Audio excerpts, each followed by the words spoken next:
পশ্চিম কাৰ্বি আংলং জিলাৰ খেৰণী যি আচলতে PGR VGR আৰু কাৰ্বি আংলঙৰ বিভিন্ন সমস্যাক লৈ যি অমৰণ অনশন কাৰ্যসূচী আচলতে ইয়াত প্ৰতিবাদী কাৰ্যসূচী গ্ৰহণ কৰা হৈছিল সেই ব্যক্তি অৰ্থাৎ লিচং ৰংফাৰ ডাঙৰীয়া মোৰ সৈতে উপস্থিত আছে আৰু সামাজিক মাধ্যমত ইতিমধ্যে আমি গম পাইছোঁ যে CEM ডক্টৰ তুলিৰাম ৰংহাং বাগিহত অগ্নিসংযোগ কৰাৰ পাছতে MAC পৱন কুমাৰ ডাঙৰীয়াৰ ঘৰতো লণ্ডভণ্ড কৰা হৈছে বুলি এটা সামাজিক মাধ্যমত প্ৰচাৰ কৰা হৈছে এয়া সঁচাকৈয়ে লণ্ডভণ্ড কৰা হৈছিলে নেকি আৰু বৰ্তমান পৰিস্থিতি কেনেকুৱা এই বুজ জানিবৰ বাবে মই পোনপটীয়াভাৱে মই আপোনাক প্ৰথমতে কাৰ্ডম জনাইছোঁ যোৱাকালি সামাজিক মাধ্যমত MAC পৱন কুমাৰৰ ঘৰখনো লণ্ডভণ্ড কৰা হৈছে বুলি প্ৰচাৰ কৰা হৈছিলে এইটো কিমান সঁচা ক'ব নেকি নাই আচলতে সেইটো কিছু সংবাদ মাধ্যম আছে স্পষ্ট নোহোৱাকৈ কিছুমান প্ৰচাৰ কৰে সেইটো আচলতে ভাল নহয় আচলতে পৱন কুমাৰ ৰায়ৰ ঘৰত সেই লণ্ডভণ্ড কৰা বা জ্বলাই দিয়া বা গোটেইখিনি ভঙাই দিয়া তাত লণ্ড বনোৱা সেইটো আচলতে সেইটো সত্য নহয় কোনো ধৰণৰ তেনেকুৱা লণ্ডভণ্ড সেইটো হোৱা নাই আৰু এই কথা সেইটো জাতিৰ মাজত সংঘাত সেইটো নহয় আচলতে এই অমৰ অন্বেষণ বা যিটো অনিৰ্দিষ্টকালীন যিটো অন্বেষণ এই আচলতে সাংবিধানিক যিটো আমাৰ অধিকাৰ প্ৰাপ্য এই বিষয়টো লৈ পেলাই আচলতে আলোচনা কৰা হৈছে আৰু সেই শান্তিপূৰ্ণ যিটো আলোচনা আৰু এই অসম চৰকাৰৰ এইখিনি কথা এটা স্পষ্টকৰণ কৰা হৈছে যে যিটো হৈছে আজি যি ঘটনা ঘটিবলগীয়া হৈছে যি পৰিস্থিতি আজি কাৰ্বি আংলঙত আহি পৰিছে আচলতে সেইটো চৰকাৰৰ ক'ৰবাত মিছ মেনেজমেণ্ট অৰ্থাৎ চৰকাৰৰ বা প্ৰশাসনৰ বা জিলা আয়ুক্তৰ সেই মিছ মেনেজমেণ্ট অৰ্থাৎ এওঁলোকৰ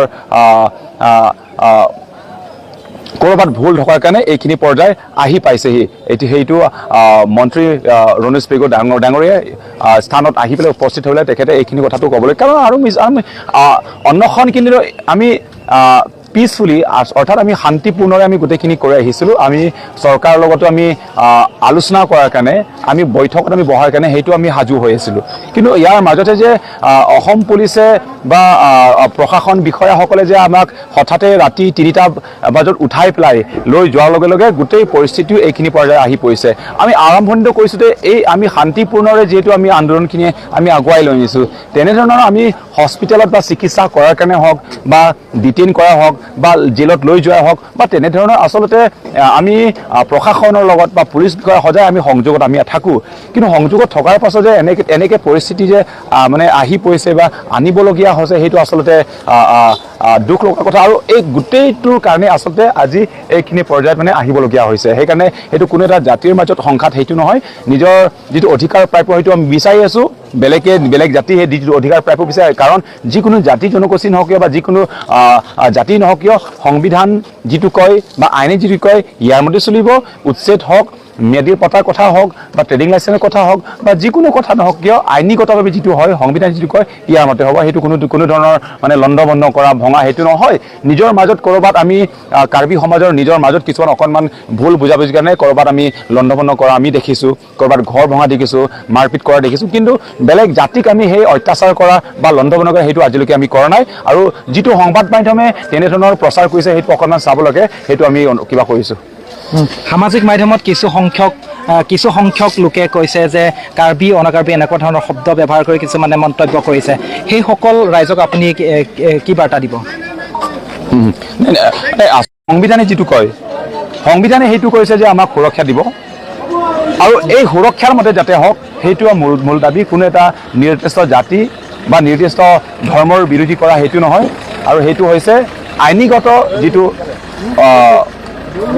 আইনীগতভাৱে যিটো আমাৰ অধিকাৰ যিটো প্ৰাপ্য সেইটো পাবলৈ সেইটোহে আৰু এই আন্দোলনটোৱে হয় সেইটো ৰাতিপুৱা আচলতে আপোনালোকৰ প্ৰতিবাদ স্থলীত আচলতে ৰণোজ পেগু ডাঙৰীয়া আহি উপস্থিত হৈছিলহি অসম চৰকাৰৰ লগত আপোনালোকৰ মাজত কিবা আলোচনা হ'ল নেকি বৰ্তমান